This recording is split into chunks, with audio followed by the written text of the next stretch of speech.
Well, good evening, everybody, and thanks for coming out. I'm Pastor Rory Filstrom. I'm the lead pastor of Christ the King Lutheran Church here in Bloomington. We're up on 86th and Fremont, and I've also been facilitating the meetings of the Bloomington Housing Coalition for the past few months. And I think just great to have some people out to talk about housing here in Bloomington. It's a really, I think, important topic that a lot of communities around our country are talking about, and a lot of communities really engaging in it here in the Twin Cities. And so I think this is hopefully the beginning of, just another step in the process of working with the city and working together on trying to address some of the housing challenges that we face in Bloomington. So tonight we're going to have an opportunity to see some clips from a new documentary that came out recently about the Crossroads Concierge development, and to be able to talk together and get to know each other a little bit tonight, and then hear from a number of people that are going to be speaking about how housing has impacted their lives, and really just how their stories and their life stories intersect with housing. But my partner in hosting this tonight is Brian Hartman, who's program manager at the Bloomington HRA, and Brian's been a really great partner, and I think he wants to welcome you too. So Brian. Thank you very much, Rory, and thank you for the invitation to partner with the Bloomington Housing Coalition, which I think is a great, kind of grassroots effort to talk about an issue that's very important to me personally and also in my career, and that is affordable housing.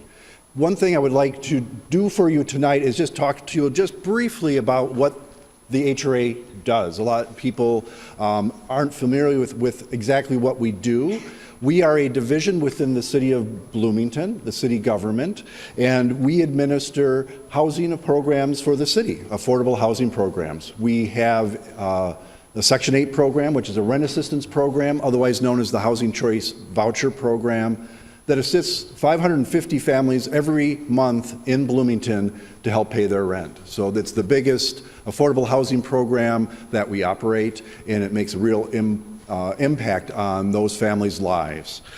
We also help the city redevelop areas of the city that may be worn out, commercial nodes, things of that nature. We help the city redevelop by partnering with developers, acquiring those parcels, and helping facilitate change in those neighborhoods. Our most recent example is the Pennant American redevelopment project that we did, where that new Fresh Time grocery store is. That was a HRA project where we worked with two other private developers to facilitate that change. But one of the primary things that we do is, the preservation and the creation of affordable housing. That is an important part of our mission, and we do that in multiple different ways. But one of the most interesting facts that we're going to talk about tonight is most affordable housing in Bloomington is not owned by the HRA. It is owned by private landlords. It's what we call naturally occurring affordable housing. And the preservation of that is a very important part of what we're here to talk about tonight.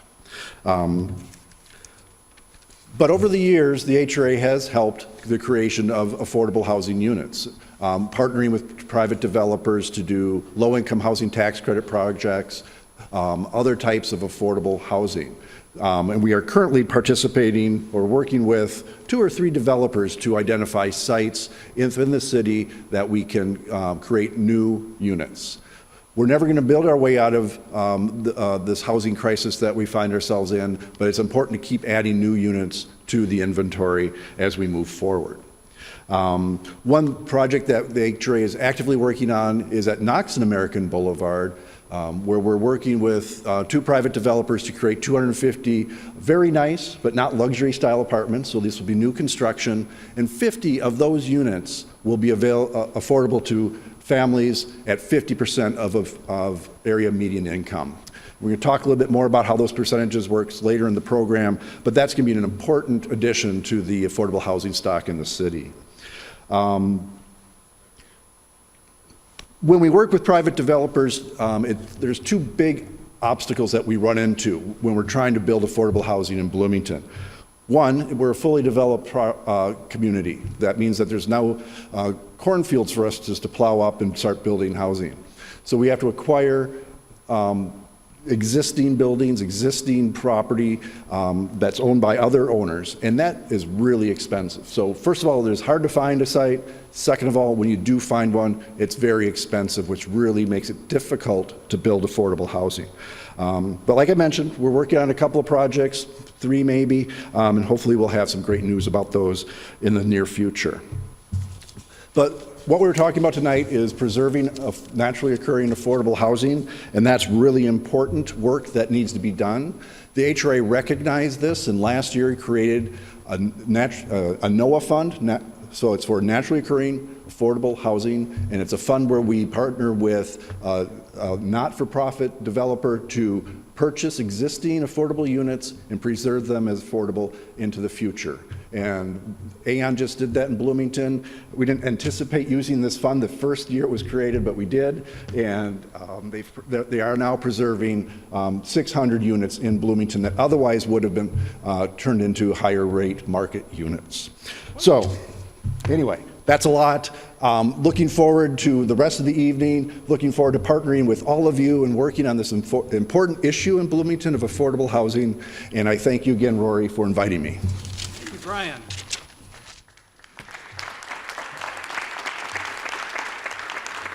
And yeah, I think it's you know, as sort of the leader of the grassroots effort in some ways, it's nice to have a city that cares about people, and it cares about people that are often overlooked by society. And so it's great to have a partner in the HRA here in Bloomington, and not only so that we can have an event in a beautiful space like the Schneider Theater here tonight. So thank you, Brian, for pushing that work here at the city, and we look forward to continuing to work together. Just a little bit about me and why this conversation of housing is so important. When I came to Bloomington just a little over a year ago, I came from a place in western North Dakota, a little small town called Stanley, where I was a pastor with my wife, and we served a number of churches out there in western North Dakota in the oil boom, where housing was in a drastic shortage. And we saw people being pushed out of housing as sort of the demand to house all the oil workers just drove prices up. And I sort of just imagined that I was in my own little place out there, that I was in a place where you know, just sort of experiencing strange problems that none of the rest of the country was experiencing, and seeing people just sort of taken over by greed and driving prices up and forcing people out of just this basic need of housing, making people move out of communities where they've lived in their entire lives.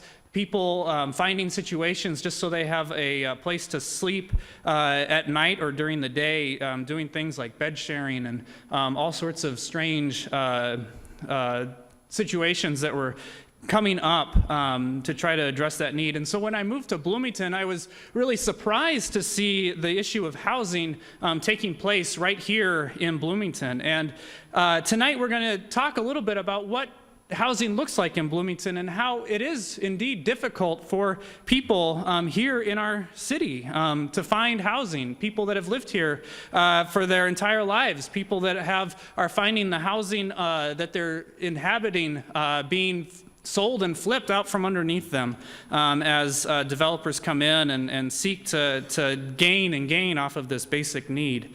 And so to kind of help us talk a little bit about what the situation of housing here in Bloomington looks like, I want to invite Pastor Eric Sevig up. He's the pastor at Community of the Cross Lutheran Church, and he was one of the first people to start having this conversation among clergy here in Bloomington. And so he's got the answers to your questions, and more importantly, the authority to give out caramel rolls to whoever he sees fit.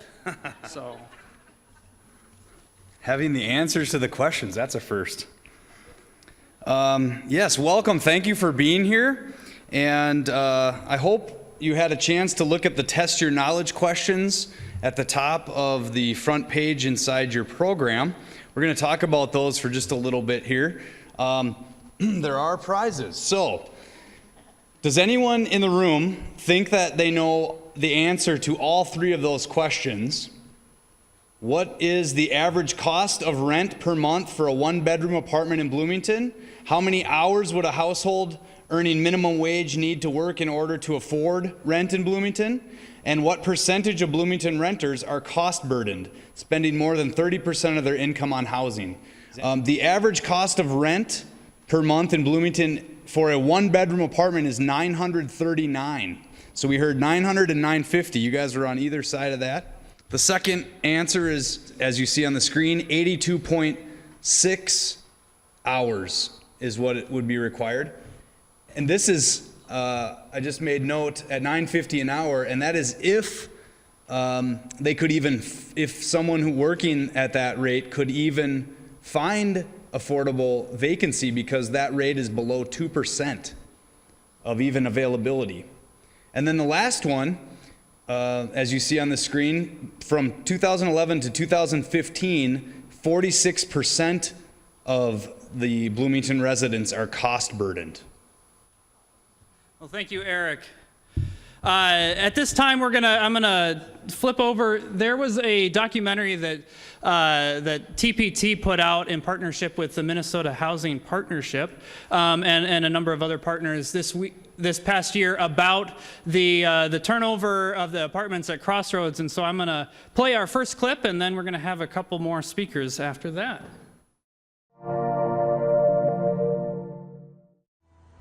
This issue of housing sits at the center of our well-being. Folks at the bottom end of the income spectrum are losing out in this very competitive situation. Is what's wrong the concentration of communities of color, or is it the way in which we treat concentrations of communities of color?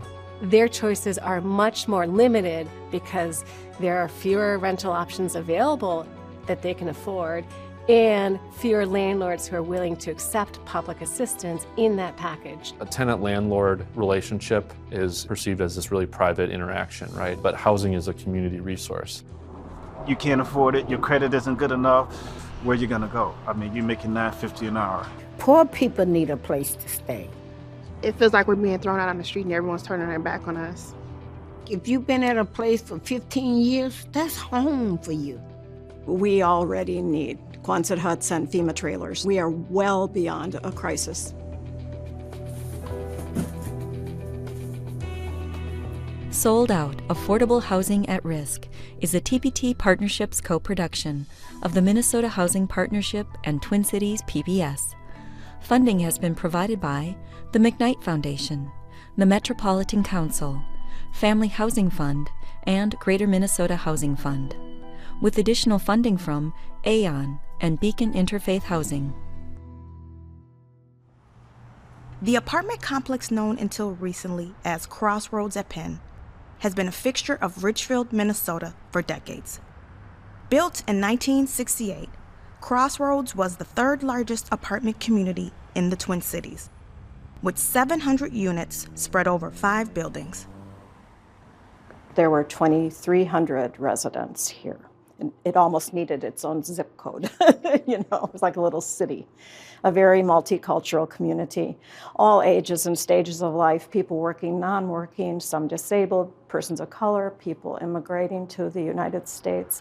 We were over there just meeting people, and a lot of people were out congregating, and we'd bring lemonade and cookies and say, hey, we're just meeting our neighbors. Crossroads lo teníamos todo. Teníamos nuestros familiares cercanos, vecinos.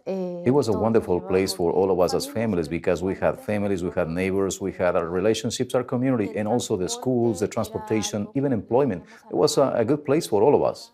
Each one of these apartment complexes are sort of a micro community, and particularly at the low end, income end, people really support one another, depend on one another to take care of kids, to run errands, and that sort of thing. Checked up on each other, elderly people and fragile people were looked after a little bit by their neighbors.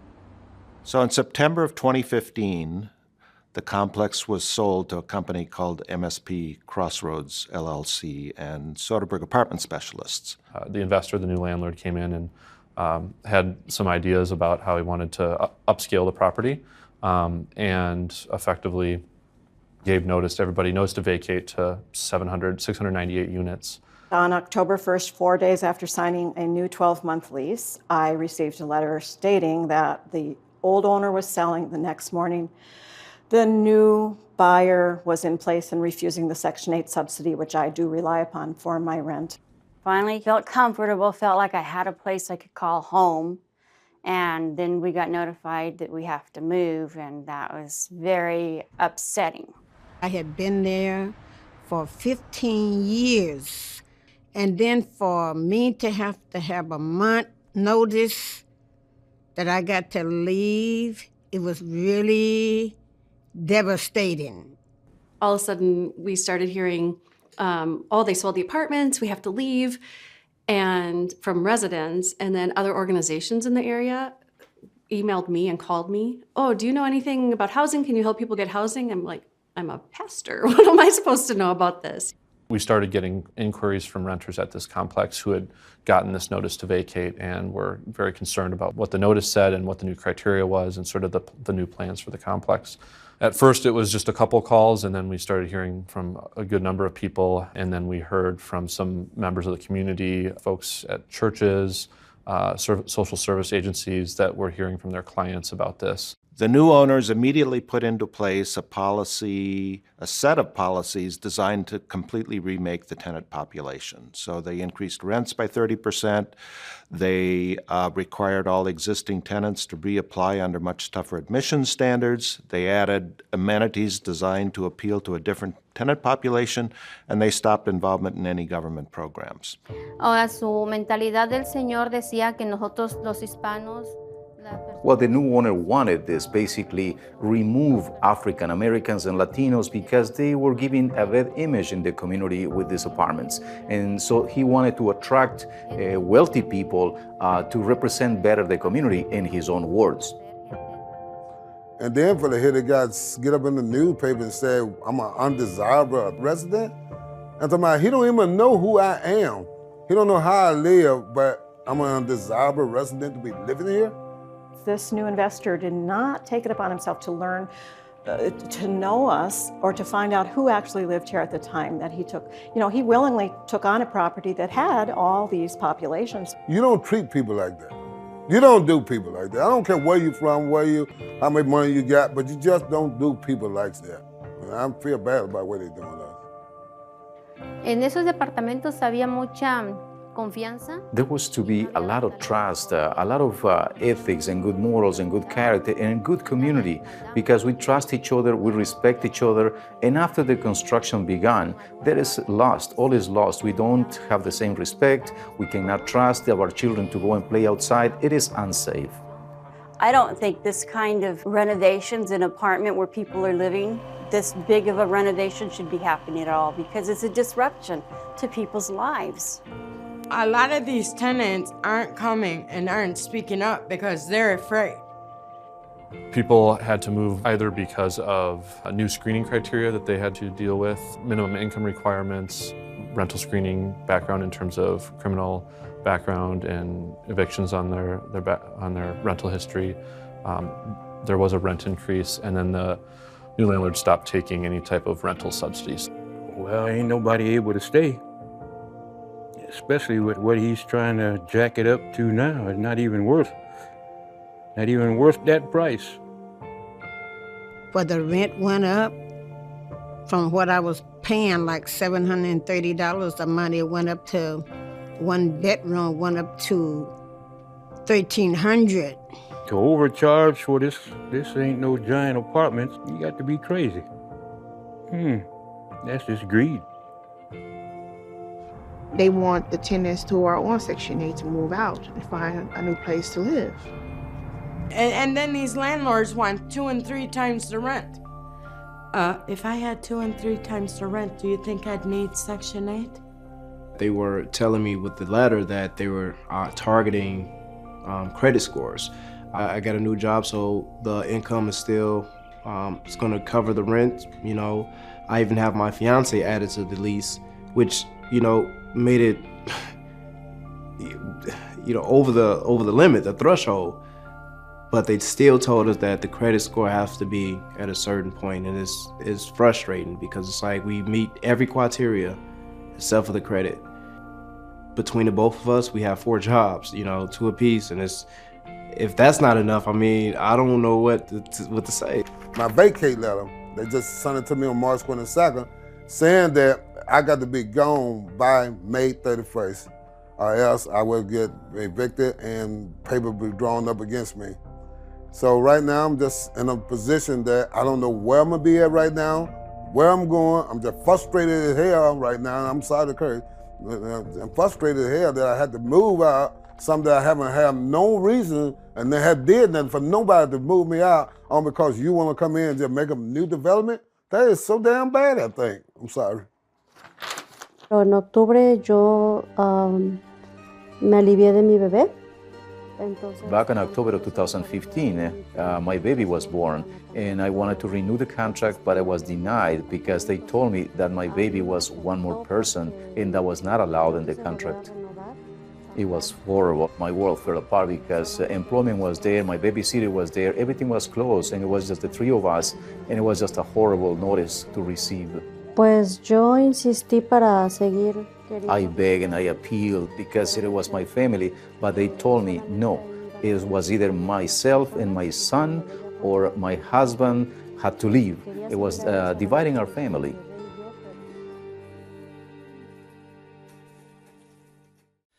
This time I want to invite Linda Lee Soderstrom up to speak. Mariah Johnson was not able to make it tonight, but Linda Lee was also a resident at the Crossroads Apartments who is now living here in Bloomington. And Linda, would you come up and just add a little more of your story that you'd like to share tonight?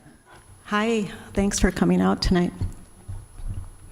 I lived at Crossroads at Penn for about 5 years, and on a certain day received a letter under my door saying that I had 30 days to reapply where I already was living. And because I am reliant upon the Section 8 voucher to augment my rent because of fixed low income in retirement, the bottom falls out. You just, right where your stomach and your heart meet, just falls apart. Because I have to find a new place to live, and there really aren't very many affordable units where the landlord willingly and gladly accepts the Section 8 housing choice voucher.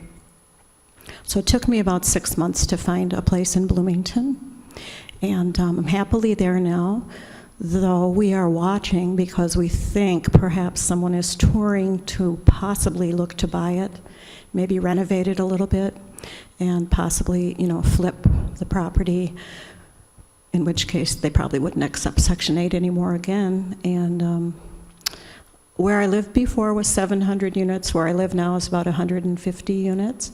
And they're all mid-century buildings. So they're that older, naturally occurring, affordable housing. And what tenants need, who are on fixed low incomes, is landlords who are willing, I would say newly, to look at programs like the county group housing subsidy that helps people who might have been homeless or in treatment or corrections who are helped to have their own home for the first time in a long time, or people like myself. A little bit of my background, I did foster care when I owned my own home in Powderhorn Park. I cared for 30 foster care and 30 daycare children for Hennepin County, all of whom were prenatally exposed to drugs and alcohol.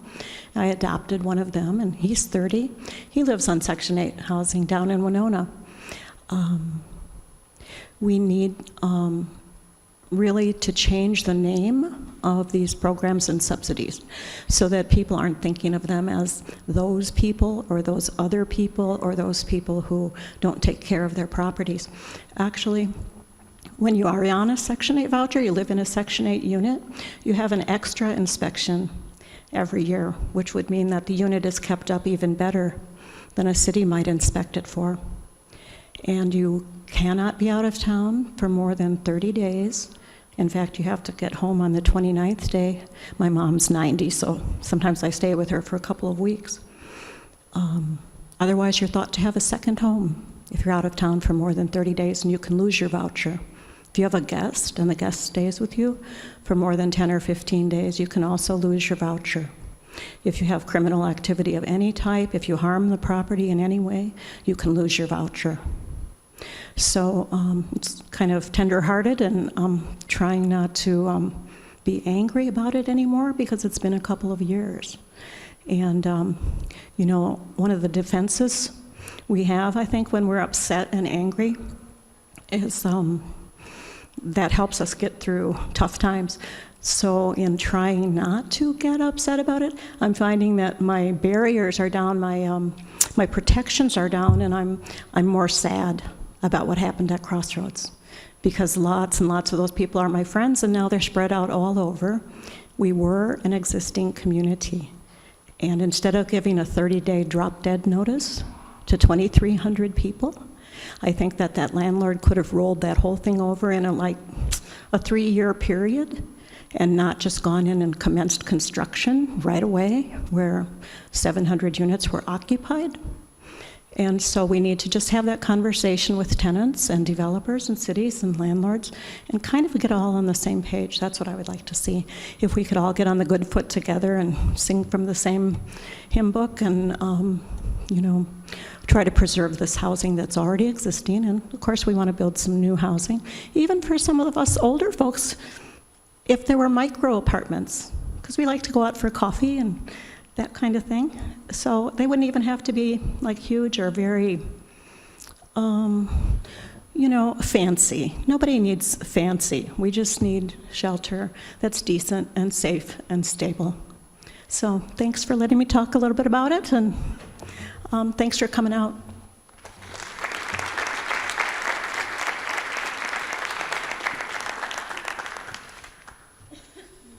Thank you for sharing a little bit of your story, Linda. I want to invite Molly Link. Molly is she works with Veep and works with a number of people sort of struggling to find housing and some of those same struggles as Linda here. So Molly, why don't you come on up and talk a little bit about how about yourself and your work and how housing has impacted what you do at Veep.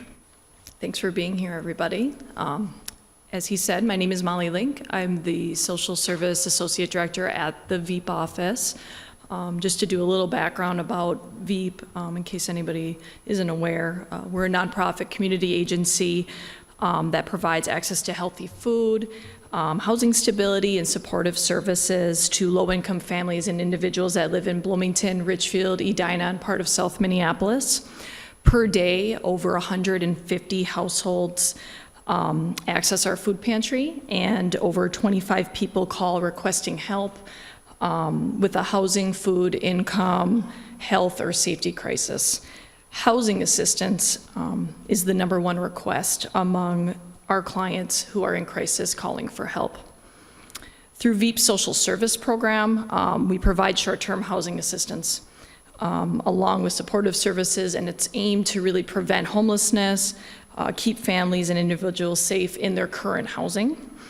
151 households in 2016 received assistance from us.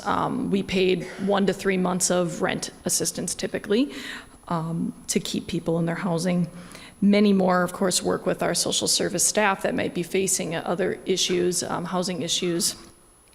And we develop what we call stable housing plans. As we've been talking about throughout the night, and as we'll continue to talk about, the major challenge in creating stable housing plans has been the increasing rent burden and the lack of affordable housing options for our clients. Almost every single client that I work with, my social service staff work with, are paying over 65% and even 80% of their income to their rent. Of course, they're coming to us in crisis and already getting very low incomes, averaging around $2,000 a month, with an average rent of $900 or more. And so we always have faced those kind of barriers, but we've never, in my over 10 years, the lack of housing available that's affordable is what's really holding us back. We work with low-income seniors, disabled adults, individuals and families who, like I said, already have barriers because of their income, but they have even more. Large family sizes, poor or no credit, citizenship status, any criminal record, any. Unlawful detainers, past rent or utility debt. The extreme shortage and lack of affordable rental options makes it nearly impossible to find anything if you have even one of those things on your background. You know, my coworker, Ricardo, he's a bilingual community health worker. He's working right now with a single mom whose husband just got deported. Or she's now a single mom, she wasn't. She's living with 2 minor kids, 1 older child, and she's really scared. She can't afford the place that she's in right now. And her older son is working part-time to help. He's about 20, and she's working part-time, but then she can't get on child care assistance. And so we have all of these barriers, and the root of the problem as the worker is you need to move into something more affordable. But how do you do that? How do you do that in this market when she would have to have more income, 2 to 3 times more to even find a place that would let her in? What I'm really kind of trying to tell you is that our action plans have really extremely changed because of this housing crisis. We no longer really even look at housing as an option to really problem solve with families in the crisis right now. We're really helping families build resourcefulness amongst what they already have. Many, looking at different creative strategies. I'm talking to tons and tons of seniors about, could you room with somebody? Could you share a 1-bedroom apartment, and that way you could afford it on your very fixed disability income? Looking at people sharing, merging households, living in very small spaces just to get through the day. If we continue to lose affordable housing options in our community, I was kind of asked this question, it will continue to put people that I work with and other community members in situations of really impossible decisions. We will increase the number of community members who will go without food, go without medicine, go without therapy, go without adequate living situations, and in some cases go without any housing. More families will be forced to move out of our community, displaced from housing, forced to double up into unsafe situations, forced to lose everything and go to shelter, forced to quit school, miss school, change schools, forced not to participate in sports or school programs or community events, forced to worry all the time. This is what I'm seeing now. I'd want it to get better. And this is because there will continue to be less options or opportunities moving forward. And so I believe personally that stable housing is the key to stable families and a strong community. So I look forward to working with all of you to keep that going. Thank you.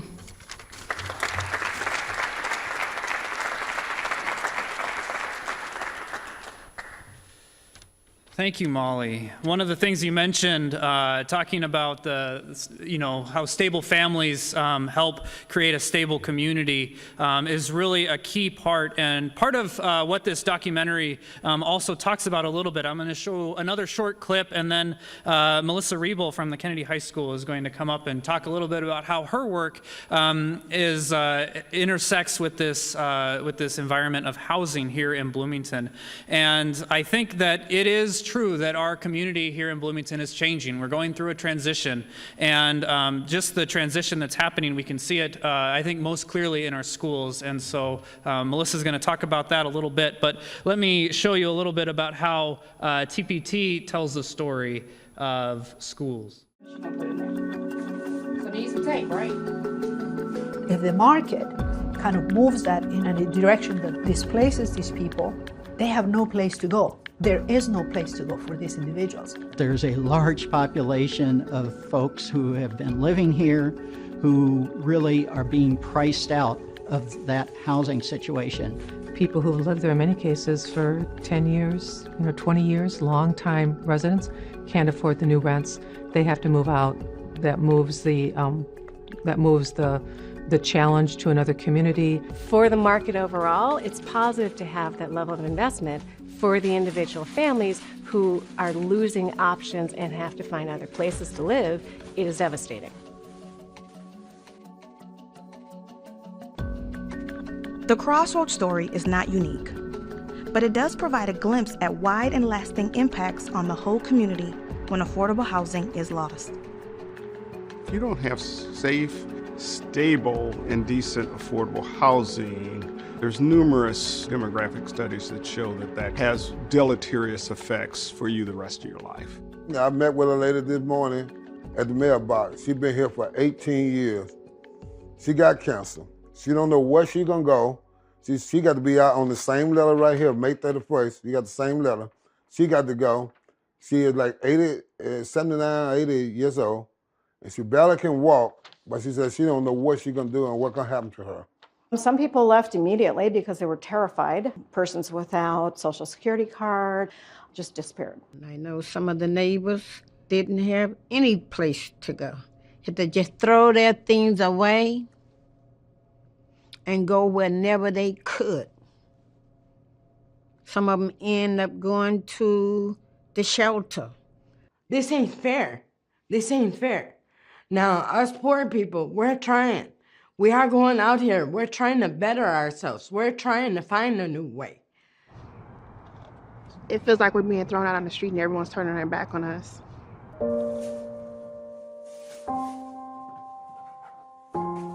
One of the big issues when we build new affordable housing is how do we put it in locations with access to kind of opportunity, meaning good schools, jobs, transportation, all of those things. So a lot of effort goes into trying to figure out the best places to put these things.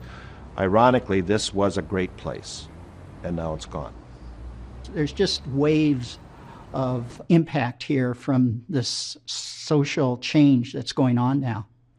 Just think about the families that could have been, torn apart, especially, your from kids and your school and your friends and jobs. And the Crossroads displacement had a huge impact on the Richfield Public Schools. We had actually made a large investment in classrooms and adding classroom teachers to try to reduce our class sizes, to try to increase the individual attention to each of our students. And then unexpectedly, we learned that approximately 140 of our students would be impacted by a large transition to a housing change that we hadn't known about. We had 140 school children here who were asked to leave within 30 days. And the superintendent did intervene that, and he asked that they please allow the school children to complete the school year. From a student perspective, we actually lost over the course of that year to the launch of this year 51 of our students. At least 30 of those didn't make it through the school year. And so while we worked together with the city of Richfield and we worked with the Crossroads concierge folk to try to maintain as much educational stability as possible, I think many of the students and families seeing the writing on the wall of that particular property made plans to transition their housing during the course of that year. Just think of the disruption for all those kids having to change to a new school system and the setbacks that typically revolve around that. For students' ability to perform, to advance in school and really get out of school what they need to get so that they can join the workforce and be productive, that gets eroded incredibly. Mis hijos no sé a qué escuela ahora los voy a llevar, tienen que empezar de nuevo todo, pero my kids, I don't know what school they're going to go to. They got to start from all over again. That's just how it's got to be for them. Estaba feliz aquí, pero he's happy here, but we gotta go. The next year, with the loss of enrollment, we ended up losing not just teacher FTE, but 31 staff between licensed teachers, non-licensed teachers, and administrators. So in the legislature, we provide the funding for each kid. That kid brings those dollars to the school. If the kid leaves the school, the kid is taking the dollars with her. I read the requirements of housing. It's basically an apartment complex that doesn't have children. Our number of students coming from that complex has gone to almost nothing. And that impact continues to be felt as there are not families obviously moving in, and so ongoing there is that reduction in enrollment that doesn't impact us just one time, but now families aren't refilling those spots, and so it's sort of a long-term negative impact on the district. Well, that was a little bit of the story in Richfield. I want to invite Melissa Riebel from Kennedy High School to tell a little bit of the story of what's going on in Bloomington. And Melissa is one of my heroes here in Bloomington that I've met in this first year here, living here after my move from North Dakota. Melissa has the hugest heart of nearly anyone I've met, and I just want to thank you for being here, Melissa. As noted, I am at Kennedy High School. I work in learning supports at Kennedy High School, and I'm also a Kennedy parent. I had two sons graduate from Kennedy in 2009 and 2013.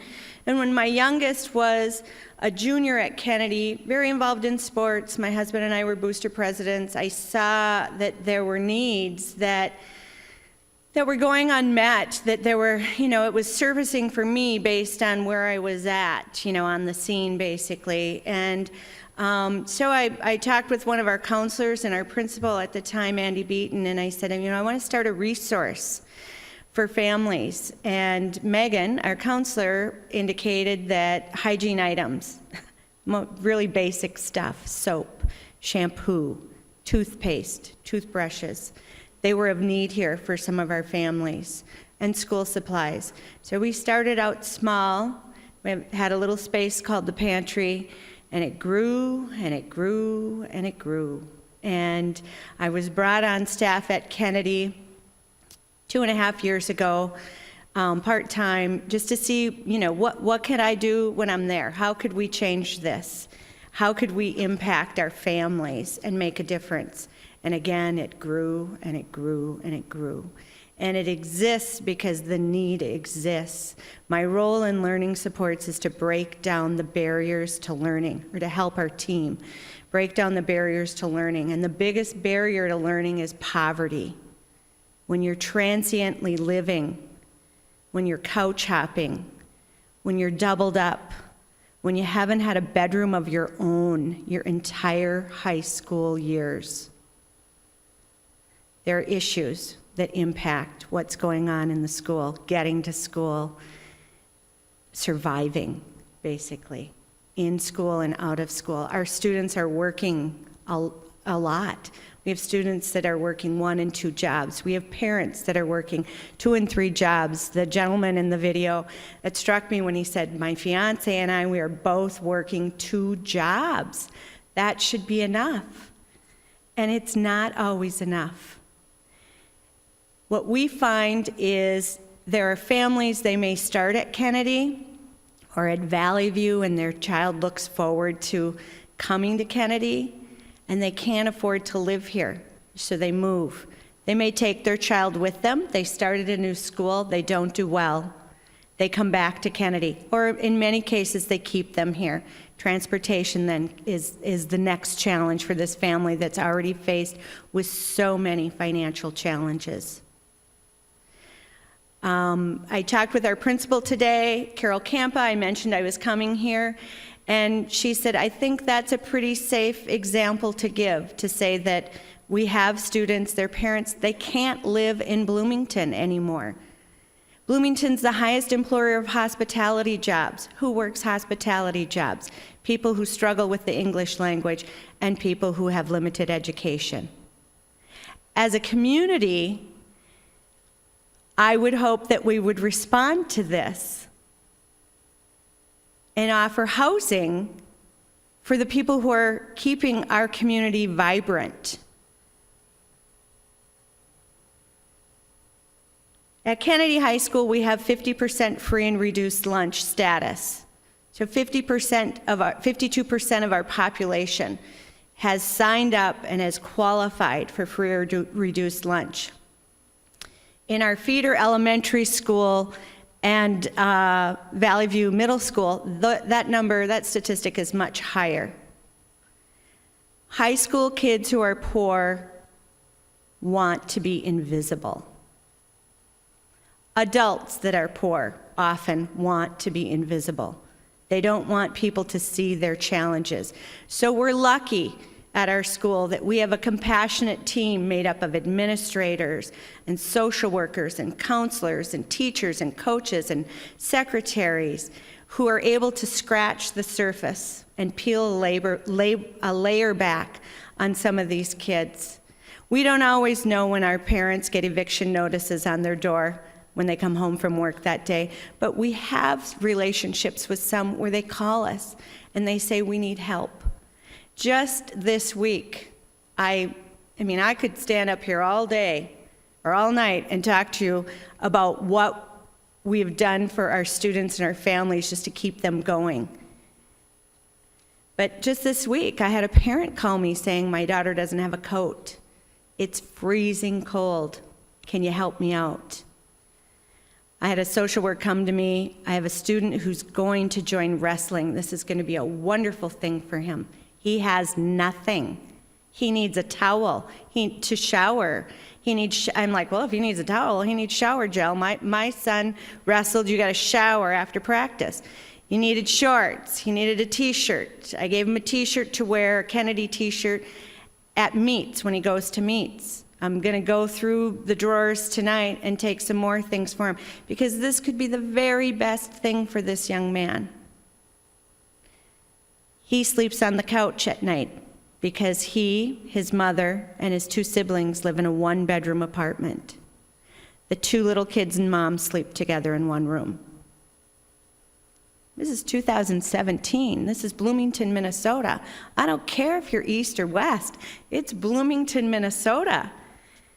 This mom's working 2 jobs. This kid is working, this high school kid. It doesn't seem right to me, but that's the reality. That's a reality that we have. It's work that is very meaningful, the work that I do, helping our families who are doubled up, helping them with blankets. I had a mom come to me. They had a fire this last summer. She goes, my kids don't even have blankets.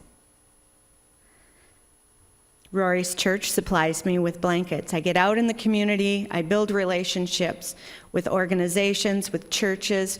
We all have the same ideas. We all have the same compassionate heart. It seems like we're all doing the same thing. Why aren't we seeing some changes? It's meaningful work. It's important work. It's work I wish I didn't have to do. Thanks. Oh, also, I have information about the Kennedy Community Alliance out on one of the tables if you'd like to learn more about what's going on at Kennedy and what we're doing to help our students and families in poverty. Thank you.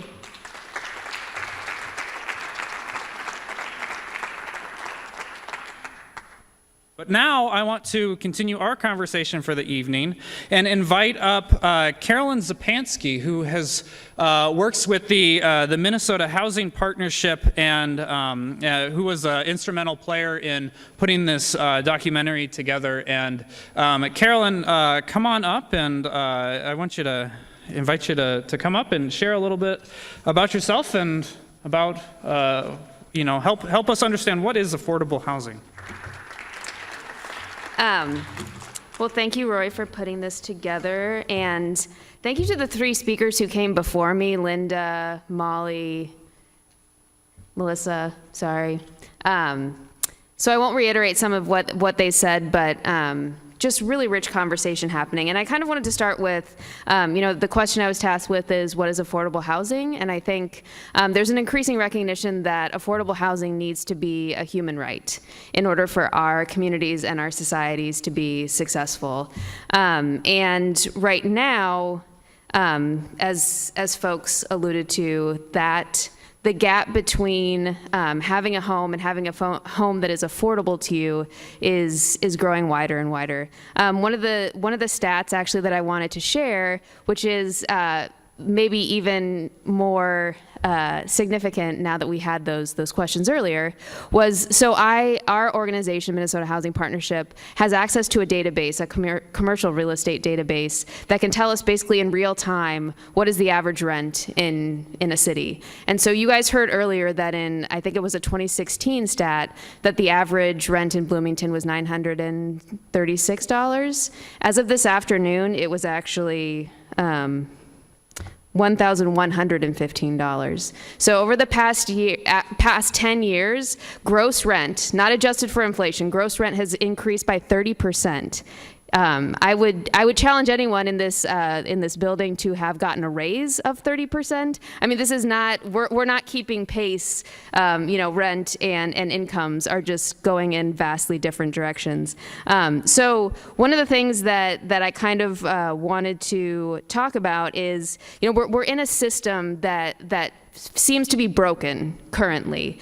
Affordable housing, like I said, we need to be thinking of it as a human right, but actually affordable housing is also a very, very complicated jigsaw puzzle in terms of actually making it work. And we'll hear from Miranda, we'll hear from other folks in just a few minutes about kind of some of the complexities that go into that.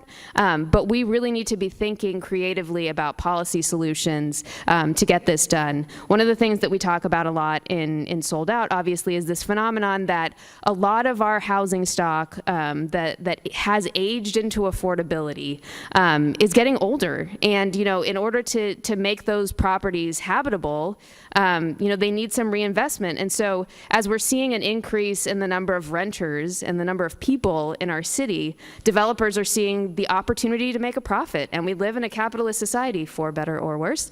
And we need to be figuring out, how do we make this system workable, not just for the developers who can come in and make a profit, but also for the many people who are living in these properties and who are the people who make up our communities. So I wanted to share just a couple of stats on that front.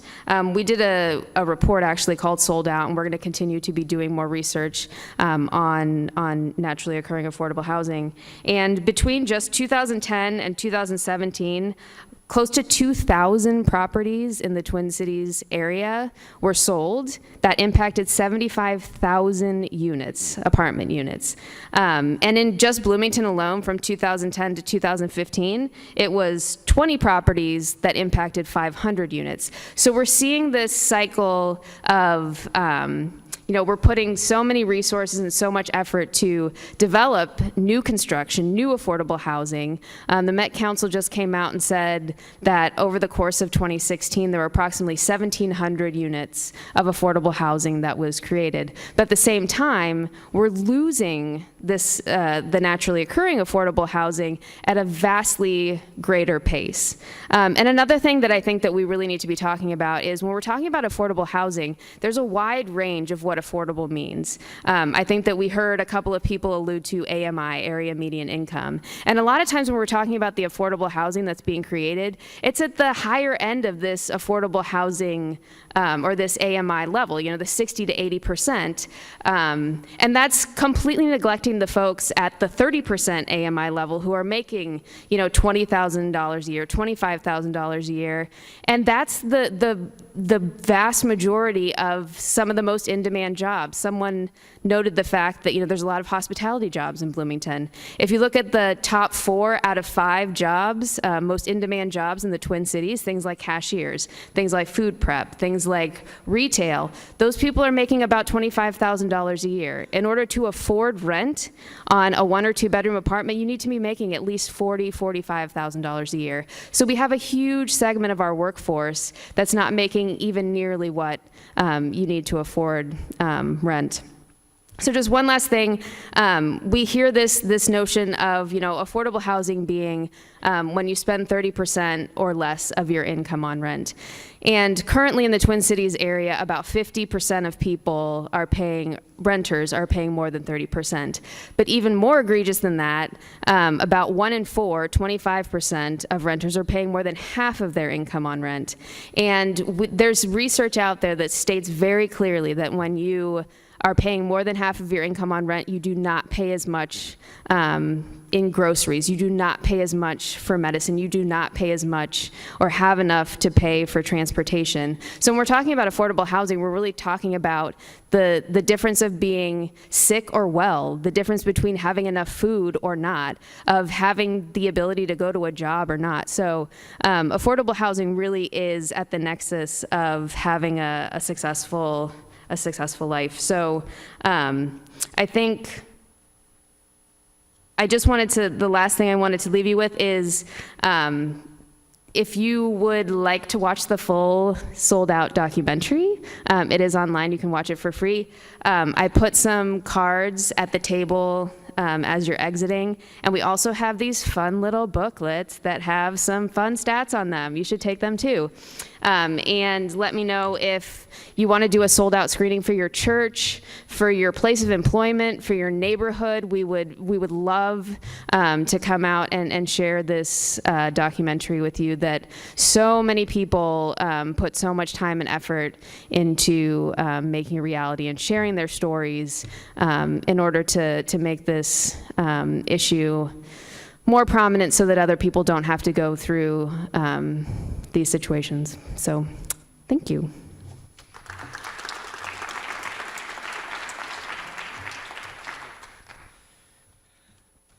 Well, thank you, Carolyn. As you mentioned, this issue of housing is incredibly complex, and the ways of approaching what do we do about trying to provide this foundation, to provide a home. How do we ensure that everybody in our community has that foundation and a home sort of operate out of? There's a lot of people that are trying a lot of different things to address this issue, and I want to invite up our panelists, and I'll just introduce them as they're coming up. I want to invite them to come on up and take a seat. We have with us tonight Nathan Coulter, who is council member elect here in Bloomington, was just elected at large and ran on the issue of affordable housing. We also have Lisa Horn, who is the CEO of Veep, where they recently have released their newest strategic plan and how their work is going to be strategy going forward. And housing is a key ingredient of that. We have Aaron Burke with Jewish Community Action, who is a community organizer who works on housing justice issues across Hennepin County, and also Miranda Walker, who works with Aon and is one of the longest serving staff members in her area at Aon. And Aon was just recently purchased a number of units here in Bloomington, and they are sort of trying to keep things affordable. So panelists, thank you for being here tonight. I'm going to maybe kind of step forward a little bit, but first there's microphones right in front of you. I just want you to sort of go down the line, and maybe Lisa, you can start and we'll just go down the line, but introduce yourself, and I just want you to describe how is this changing landscape of housing impacting you and the work that you're doing? So introduce yourself and just describe the impact that the changing landscape of housing is having on you. Lisa, would you kick us off? Sure. Thanks for being here, everybody. I would, like Molly mentioned earlier, Veep is a basic needs social service organization here in Bloomington, but we have a service area of Richfield, Bloomington, Edina, and South Minneapolis. We are currently working really direct with the cities of Richfield and Bloomington to address the affordable housing issues, because there's really progressive housing coalitions in each of those communities, and Edina is just right behind. So we just completed a year-long strategic plan, and one of the focuses for us as an organization is housing, the accessibility, the availability of housing, and making sure our community members are stably housed and can thrive. The other part of it is access to healthy foods and social connections and supports. So we've all heard the term house broke. Meaning someone has a mortgage payment that's too high, leaving little other resources, right? We've heard that term before. I think we need to start talking about rent broke and leaving little resources not to go on a vacation, not to buy that new car, but it's to meet basic needs. Like food, like medication, like transportation to get to work, and daycare, so parents can work. Our clients at Veep, like Molly mentioned, are spending up to 80% of their income on housing costs alone. And so something gives. Rent is the first thing that eats. And oftentimes, for us, food is harder to meet that basic need of food, and not to mention the needs of medical or prescription medication, or going to the therapist if we have a mental health concern, or the mental health concerns that are a result or a consequence of not having basic needs met. We talked about the vacancy rate in the prime market, and the loss of affordability with that, and how that puts tenants in the direct path of displacement. And then we can't neglect that the color of your skin matters in your ability to securing safe and dignified housing. We heard that clearly spelled out in the film that we saw tonight. We can't hide from that. There is discrimination in housing, and it's frankly just unjust. And so that's where I would like to leave it. Yeah, thank you, Lisa. Miranda, would you introduce yourself and talk a little bit about Aon, and maybe introduce what Aon is for people, and how does affordable housing play into the work that you do? Sure. My name is Miranda Walker, and I'm a senior project manager for Aon. And if you aren't familiar with Aon is an organization. Our offices are in the Twin Cities here in Minneapolis. We've been around for just over 30 years, but we are a nonprofit affordable housing developer, owner, and manager. So we have just over 3,000 units in Hennepin County, Ramsey County, Carver County, Anoka County, Ramsey County, if I didn't mention Ramsey County as well. And Aon is the Latin form of Eon, which means forever. And we changed our name from CCHT, Central Community Housing Trust, because not only were we expanding, but as not just developers, but as property owners, our intent is to own properties forever. So we look at properties as 100-year investments. We're also interested in providing deeply affordable housing. So when we talk about AMI, area median income, there are various levels of AMI at 30%, 50%, 60%, 80%. Our goal is that half of our portfolio, minimum of half of our portfolio, is affordable at 30% AMI to folks who really have the highest need for housing. And many of our apartments are available for folks who have experienced long-term homelessness. So we're really focused on deeply affordable housing. I think the question was about impacts. I work on the housing development team, and so both at an organizational level and certainly at a project level, we are seeing impacts from the change in the political landscape over the last year, certainly the policy within the last month, and certainly resources that are available. So to give you some specific examples of how we're impacted, the direct impact on housing. In June, we have a application for tax credits, which is the primary mechanism by which we fund affordable housing. It provides the equity. And in June, we typically apply for what we call 9% tax credits, which provide about 60% of the equity in the deal, which is what allows us to have a lower mortgage and therefore to charge lower rents. In June, we were hearing that tax credit pricing was about $1.07 per tax credit, and conservatively, I underwrote my projects at about $1.03, $1.04 in June. In November, there was an election. Immediately following that election, we had deals that fell apart, deals that now we're getting 88 to 90 cents on the dollar, which means your deal just doesn't happen, or there's a gap in which you go to the city or the county or anyone that has funds available and you ask them to plug that hole. So we're seeing the political landscape really have a great impact.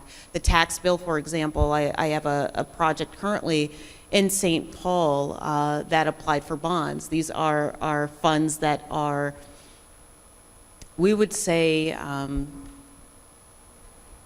non-competitive funds, meaning as long as there's a pool of bonds available and the jurisdiction has the ability to issue bonds, we can go in and ask for bonds. And so we asked for bonds, and bonds were available. The tax change or the tax bill comes out, the House bill, and there are no private activity bonds in this bill. So we have a 99-unit building that we purchased with some short-term financing that we are completely unable to close the gap on. We're working on finding that, but those are some of the immediate impacts, and of course resources, which are always an impact. So when tax credit pricing is hit, when a major tool, a mechanism for funding affordable housing, such as private activity bonds, when the tax bill changes, we then are asking cities, we're asking counties, we're going and asking our donors for more funds. So we're seeing direct and immediate impacts on housing units, on the number of units we were able to acquire, on the number of units that we were able to preserve, and the number of units we were able to build. So the volatility, it sounds like the volatility in the political climate really impacts your ability to make those 100-year investments, to really plan and provide a resource for a long time. I would say we had a deal fall apart after the election within 36 hours. Oh, wow. Aaron, would you introduce yourself and just share a little bit about Jewish Community Action? I know you're the leading up a housing justice campaign, but yeah, what is it? What are you seeing that's causing a need for that campaign? Sure. So my name's Aaron Burke. I'm a community organizer at Jewish Community Action. We are a small nonprofit in St. Paul that does community organizing around race and economic justice, a voice for that in the Jewish community. So our housing campaign really got its start. Kind of two things happened at once. We worked with Community Action Partnership of Hennepin County and got social service providers together, including Veep, to work on the Suburban Hennepin Housing Coalition, which helped form some of these action teams like the Bloomington Housing Coalition. And then Crossroads happened, and there is this emergency sort of situation where we're seeing we need immediate response from the community. One thing that JCA does very well, or we try to do very well, is community organizing. So that's really building community that can respond and hopefully make some political change or social change within the community as a response to some of these things that are happening. So our work has been primarily in Hennepin County and working in each city to try and affect some change, because this isn't an issue that's local to Richfield or Bloomington. It's all over the metro area. This issue has really affected me personally. I mean, I'm a renter. I'm someone who makes 50% of the area median income. So when we talk about affordable housing, we're talking about places where I live. We're talking about places where kindergarten teachers live. We're talking about places where plumbers live. I mean, we're not just talking about, we're talking about everyone in our community needs affordable housing. So, you know, I've been very lucky in my current apartment. I've lived in for over 2 years. I haven't seen a rent increase. My lease calls for 60-day notice that I get before I would be asked to leave, or if I wanted to leave, I would need to give 60-day notice. But not everyone is like that. We saw in the video that Crossroads, those tenants received 30-day notice to vacate. And so we need to, as you know, has been echoed by a couple people tonight, these are people's lives, and you know, there's profit involved for the business owners, but we also need to think about that housing is a right for everyone and a public good, and everyone deserves a house or a roof over their heads and a bed to sleep in at night. Yeah, thank you, Aaron. Yeah, I think there's when the phrase affordable housing is said, there's sort of this picture that can pop up about what people are sort of in that bracket, what people are the users of affordable housing. And the truth is, it's people like you, it's people like me, it's people like Linda, and like many of us here tonight, I think. But Nathan, would you introduce yourself a little bit and maybe talk about how housing has impacted your work? I know your work is about to change as you take on a new role here in the city, but how do you see housing impacting that and impacting the work that you've been doing? Yeah, absolutely. Well, thank you all for being here. My name is Nathan Coulter, and in 25 days I take office as a city council member here in Bloomington. I was elected at large, meaning I was elected citywide. Running citywide in a city of 85,000 people is quite an experience if you get a chance. And one of the issues that motivated me to run in the first place was affordable housing. And I sort of like to consider myself something of a newcomer on this issue. I currently serve as a citizen member of the Bloomington Housing and Redevelopment Authority, so I work with Brian and other folks on affordable housing issues, and I've been on the board for about 2.5 years. And when you dive into this issue, you see how much there is to it, and you see how central it is to people's lives. And this was also brought home to me in my day job, because I work as a legislative assistant for Senator Melissa Halverson-Wickland, who represents Central and Eastern Bloomington and a portion of Richfield at the Minnesota State Capitol in the Minnesota Senate. What used to be Crossroads is not in her district, but obviously representing a portion of Richfield. We certainly very much felt that impact on constituents who would call us at the Capitol. In my own personal life, my wife is a teacher and was actually substitute teaching in the Richfield School District at the time, and she came home and every day she was telling me just how much that affected the schools, and the reality is that the ripples just don't stop on this one. When it comes to this kind of displacement, and when it comes to affordable housing, it matters for the economy, it matters for our schools, it matters for transportation, it matters even if we ourselves don't need, if our housing needs are met in terms of affordability, it affects all of us. And the reality is that Bloomington is a changing community in terms of age, in terms of demographics, in terms of socioeconomic status. And how we plan for and how we adapt to these changes is going to be incredibly crucial as we move forward. I told Lisa this story, but I went to the Veep block party this past summer, and I was speaking with someone there, and I said, I'm running for city council. If you had the top item on your wish list, what would that be? If I get elected to city council and I sat down and I said, I'll give you whatever you want, what's the first thing you want? And the response was addressing the affordable housing crisis. And the reality is it just needs to be in the forefront of our minds with everything we do. And that, if I wasn't already aware of that, I certainly became aware of that in my campaign over these past few months. And there is certainly a realization out there that this is an issue that affects the entire city, that this is not an East Bloomington versus West Bloomington issue. So I'm looking forward to just getting to work. Thank you, Nathan. I think one of the things that I think is coming up tonight is this is an issue that we need to, as a community, address. And so, we all had a chance to talk about what are the challenges that we see. But as people working in this field, I wonder, what is the one biggest challenge that you see standing in the way of providing affordable housing to the people in our community? And whoever wants to pick it up first, I'll let you go. First to the buzzer. Miranda, you're going for it. I'll go first because I think the answer from my perspective, from the perspective of a developer, is easy, and it's really resources. That's one of the greatest hurdles that we have.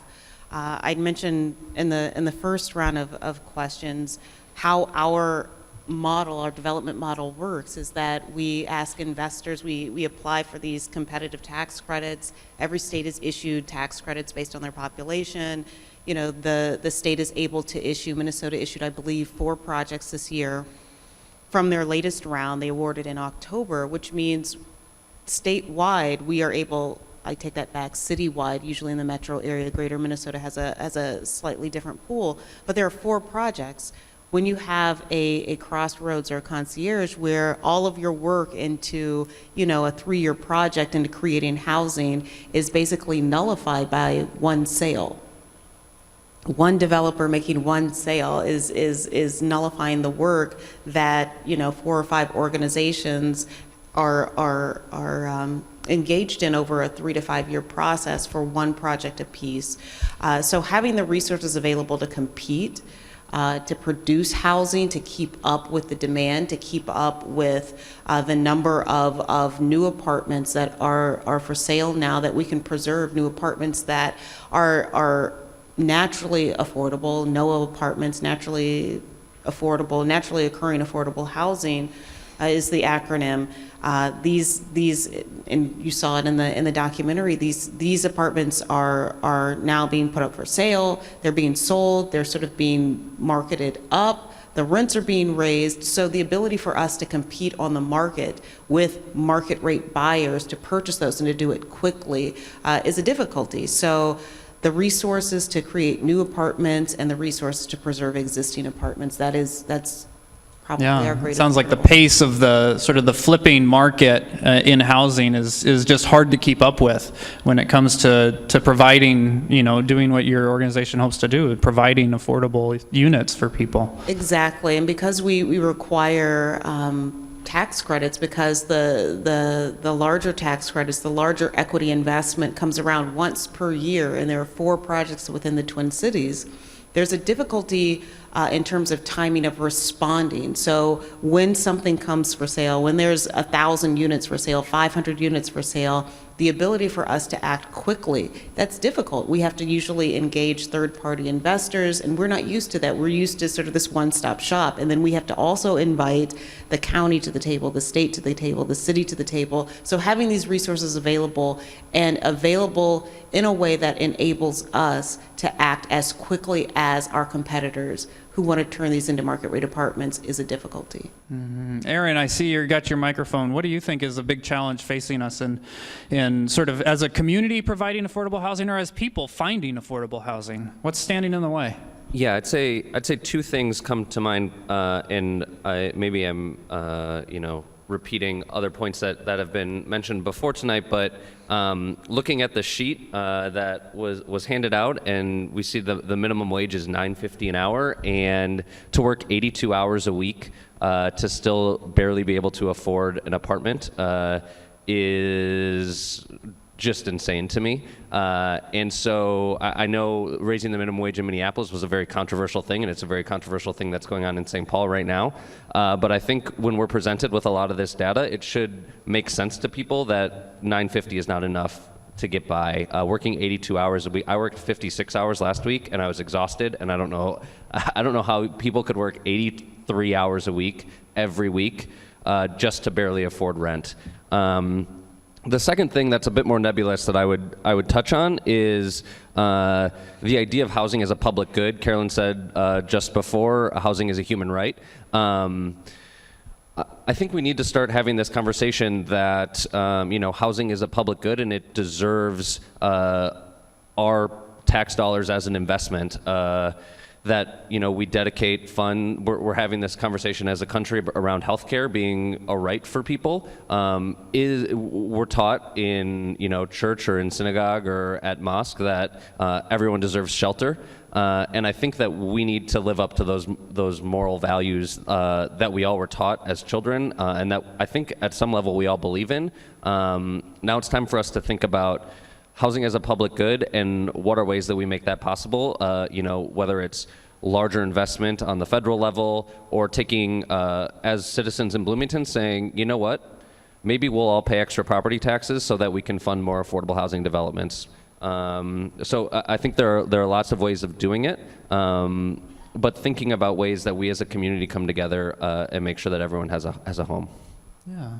Nathan, you got your microphone in hand. What do you see as a challenge? Yeah, well, and I think to echo a lot of what Aaron had to say, I think part of it begins with the fact that we don't really have a very good or workable definition of what it means to be affordable. You know, if somebody has to work 82 hours a week just to pay rent, well, that's not really affordable now, is it?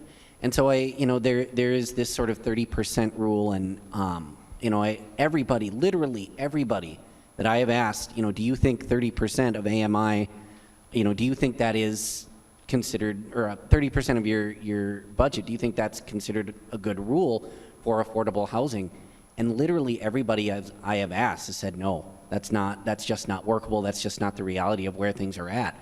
So I think that needs to be, part of the discussion is how do we define affordable in the first place? And I think as Miranda spoke to as well, we need to have the resources there to make that investment. But I think from my perspective as somebody who's worked in politics and who's just run for office, I tend to look at things in kind of a political lens, and I think there really is a lack of a political will to make the investments and to develop and implement the policies that are needed to really make a change and address this issue. I would say from my perspective as well, having lived in Bloomington my whole life and having just run citywide, there is definitely, and I think it's changing, but there is definitely still a perception out there that affordable housing, that issues related to poverty, these aren't Bloomington issues. Those are the issues they deal with in Minneapolis and St. Paul, but not here in Bloomington. And we all, I think probably everyone in this room knows that that's just not true.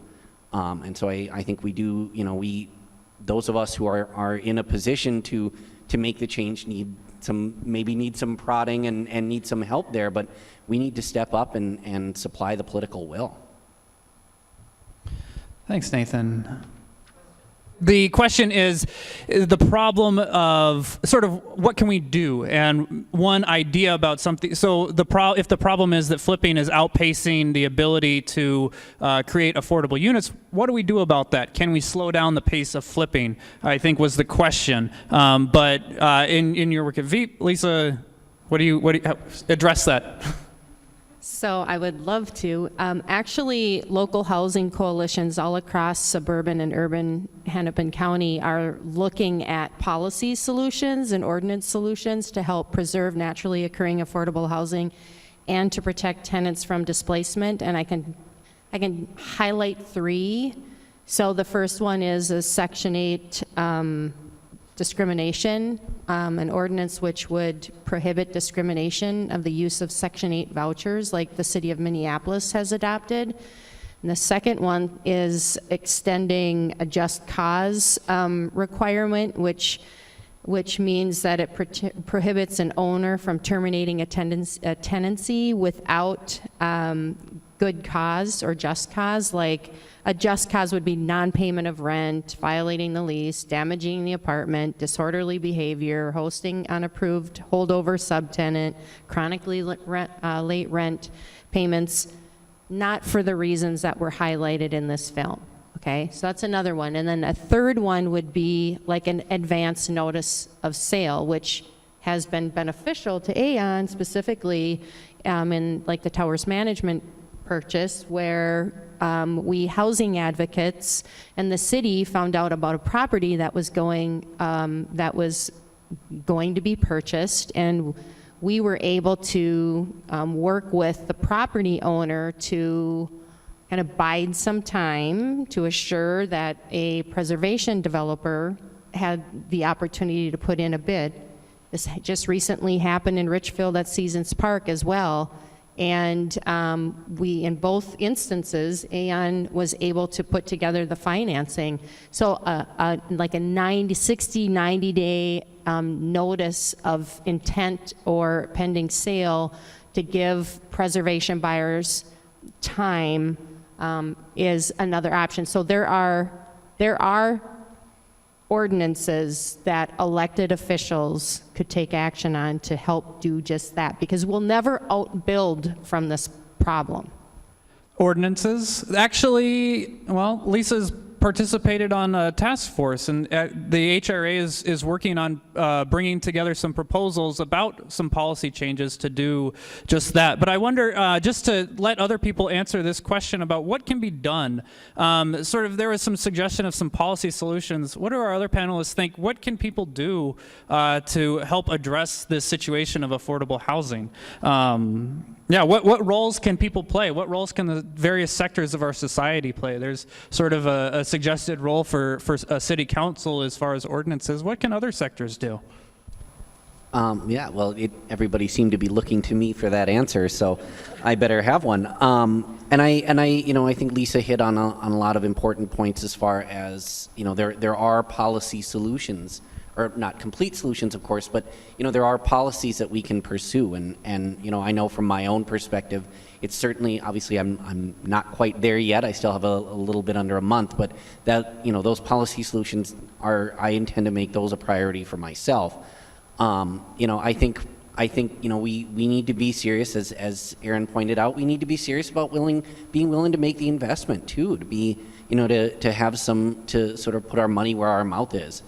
In terms of what we can all do, one of the things, and I often hesitate to say raise awareness as an answer, because to me that sounds like sometimes kind of a hollow gesture, but the reality is that is part of what we can all do, is just simply raising awareness.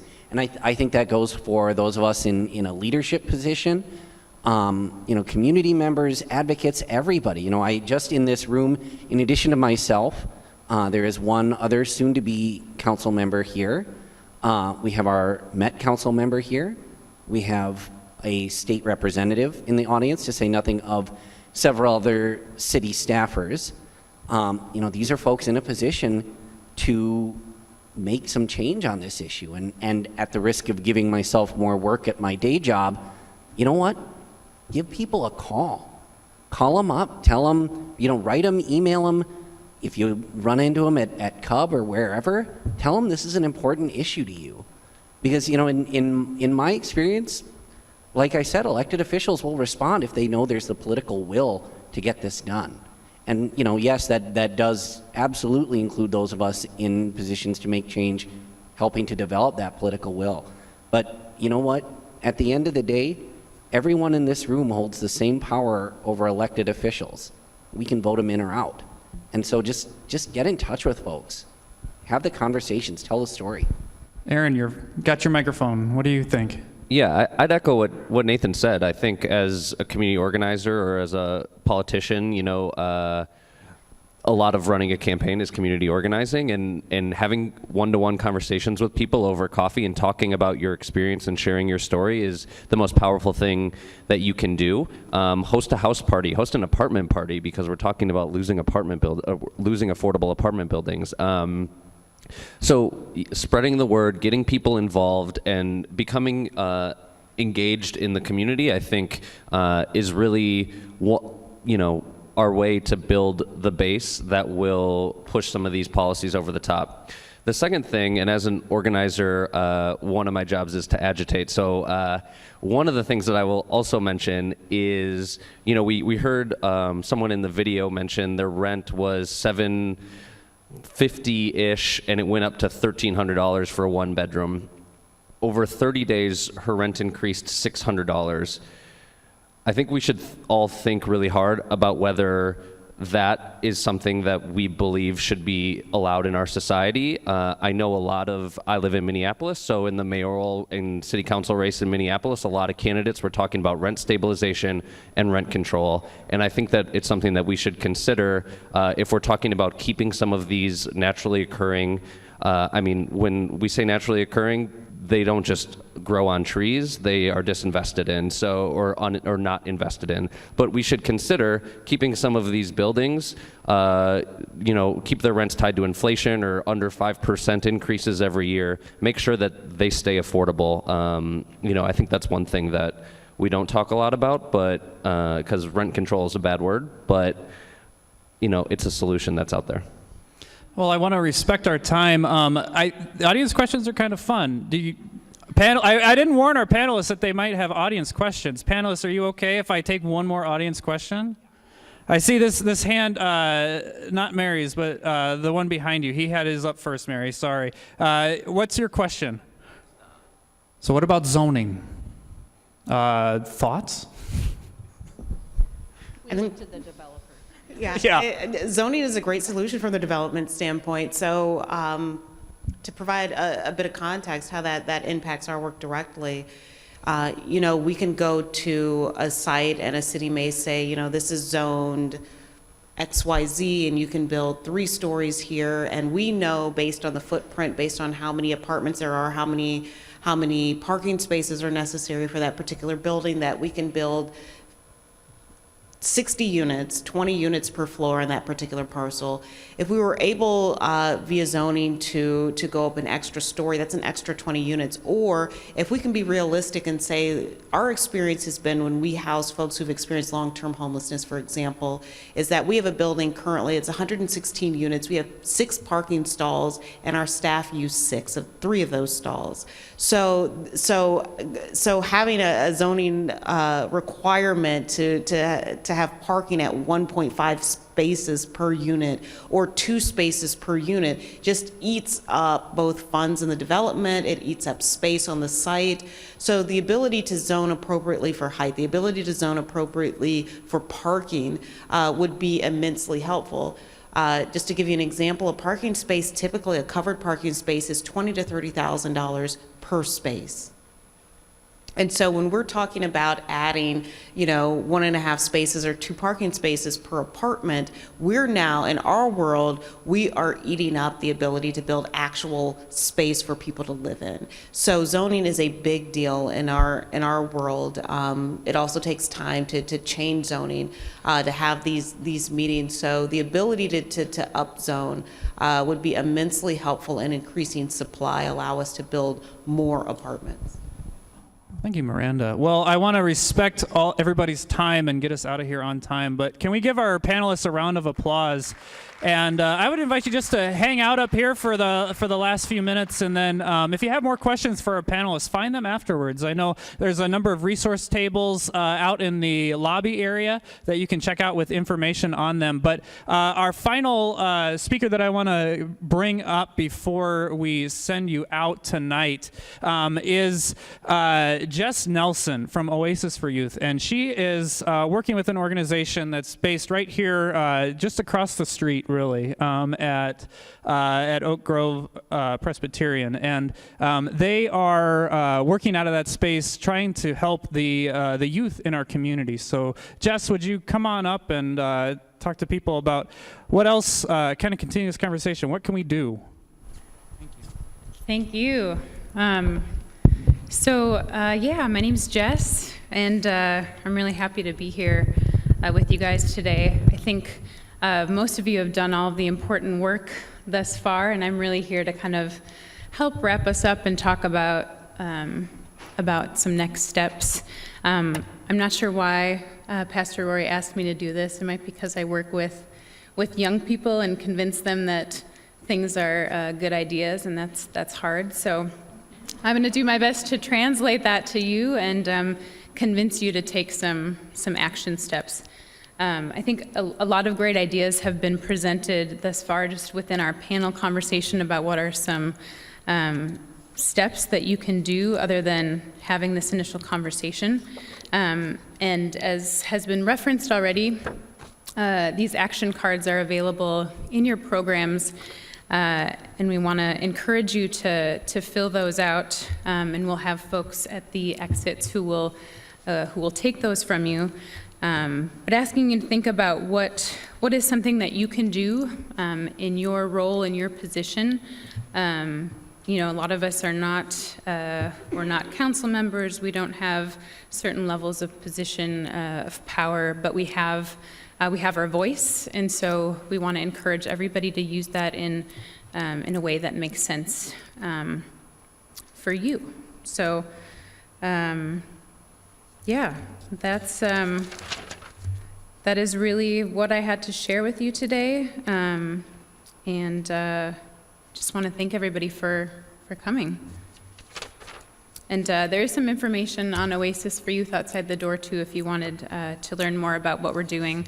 Another action step that we didn't talk about would be volunteering in a different capacity with VEEP or with Oasis for Youth, or looking at other service organizations that are really doing some of the frontline work, because that is an important piece of addressing this issue. People are in crisis, so responding to that as we can as well.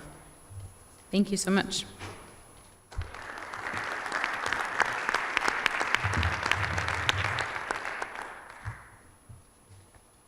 Well, I want to invite Brian Hartman back up to bring us out and wish you all on your way. But Brian, thanks for hosting us tonight. It's been a fun space to be in, and I think a really important conversation that we've been having. So thank you very much. Thank you, Rory, and thank you everybody for attending. We got deep into it tonight. This issue of affordable housing is such an important one. It does get complicated, but it's so very important not only to Bloomington and the people that live here, but for everybody in the region as well. So thank you for coming out tonight. Stay engaged, call us, talk to us. We'd like to see you around and help us promote affordable housing in Bloomington. Thank you. Thank you. And like I referenced, the HRA has been working a little bit on trying to identify some next steps that the city might be able to take as far as housing. And those next steps will be coming up and sort of that conversation will be coming out in the open and being presented to council to talk about coming up, I think, in January, right? At a meeting in January. And so if you'd like to know more information about that meeting when it's approaching, fill out that comment card and say, yes, I'd like to be informed about next action steps, so that you can, we'll send an email out to you. We'll notify you when that meeting's coming up so that you can come and hear what those next steps might be and continue to use your voice and use your presence in this community to address this need. Linda, and yes, our entire evening has been recorded this evening and will be rebroadcast. And so, yeah, that's another resource. So if you want to hear more about or want to remember what was said tonight, that will be available. Or if you know somebody who you think should be here that wasn't able to be here tonight, that you can sort of have them here digitally. So that's another resource. But thank you all for coming out. Rory, can I ask a question? Yes, you can. When is the Bloomington Housing Coalition meetings? Because it would be great if even a third of you attended those meetings. So yes, the Bloomington Housing Coalition is there's some information, a little yellow half sheet on our group out on the sort of the first table outside these doors, and it talks about our meeting time. It's the third Thursday of the week, and we've been meeting in the afternoon and I've been hosting those meetings. That might be changing. We might, but if you want to be updated or be kind of cued in or in the loop on those meetings, then shade that in or circle that on the deal on the commitment card, and we'll keep you informed about our meeting and what's been going on, and that keep you in the loop on that conversation. I know Oak Grove Presbyterian Church has also had a housing justice team that's been meeting for 4 years talking about this issue that we're partnering up with as well, and so they're a really this conversation is happening in small pockets, but I think that this is an issue that's so big that we really have a better chance of tackling it if we tackle it together. Well, thank you all for coming out this evening. Fill out those comment cards and drop them off. And yeah, it's been a wonderful time. Thank you to our panelists, and thank you, Brian.